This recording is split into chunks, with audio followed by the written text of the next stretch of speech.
I am Adebimpe. I am originally from Bowie, Maryland. I am Nigerian American. My parents came here in the early 70s from Lagos, Nigeria. I've served as the coordinator of residence life and student activities at the English Language Institute at Pine Manor, which is in Chestnut Hill, Mass. And then propelled that into an assistant director, up to a director role at Mount Ida, working in student activities and leadership. Having had enough of Massachusetts, moved to New York and spent the last 5 years there working as their director for the Center for Student Involvement and Leadership, which then received a promotion to oversee their Center for Inclusion, which is to serve our underrepresented students and marginalized students at Manhattanville College, which eventually led me here to Providence College as the assistant dean. I was attracted to it initially because Providence College had a commitment to creating a pathway for historically underrepresented and marginalized students to receive an affordable education.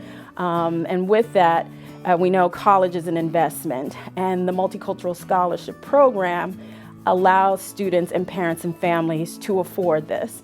And so initially seeing that position and seeing where Providence and not being in a state I have ever lived in before, all coupled really promoted itself as a place for opportunity and growth. You don't see many colleges really create roles and positions from admissions on where they want to serve BIPOC students, marginalized students. And so it fits into not only my career advancement, but it also really puts me in a position to again, serve students and really be an advocate for them.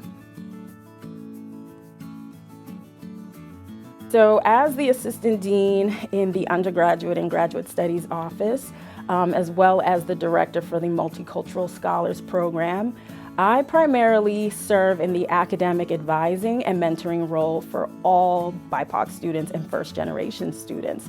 I see myself in this position as a resource person, a concierge of sorts, having to have all the answers and knowing how to get them connected to mentors, alums, and all that so forth. My role specifically is to be an ally to students in the dean's office, but particularly on the academic side in their coursework. For first-gen students and multicultural, if we had to specifically look at BIPOC students within a predominantly white institution, 2 layers are very heavy, and they each come with similarities in terms of challenges but differences. But particularly if we talk about first-gen students, it's that need to fit in. The idea that they're in this new environment, you know, stepping outside their box to go ahead and figure out what college is all about. It's making friends, those social connections. It's finding ways to not have their identity be seen as just first gen, but to be seen as a college student just like everyone else. I think the next challenge would be guilt. A lot of first gens in research have shown there's this guilt of leaving their family behind. So the idea that they sometimes for first gen students are the wage earners. They're the caretakers.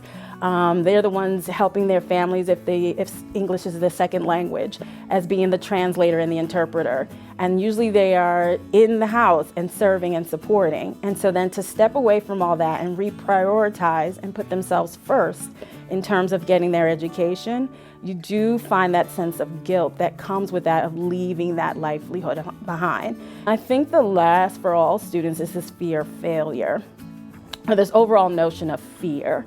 Fear of failure, fear of losing themselves, fear of letting someone down because they are taking on this challenge with going to college, being the first to venture out and seeking education, which we say education leads to career, to financial advancement, career advancement, all of that. So it's this fear of what's unknown, this fear of how do I know I'm going to be good at what I'm doing, or the fear of just making sure that my family knows that I'm not leaving them behind and reassuring them. Providence College and best ways to support our students of color and our first generation students is to really look from the top down.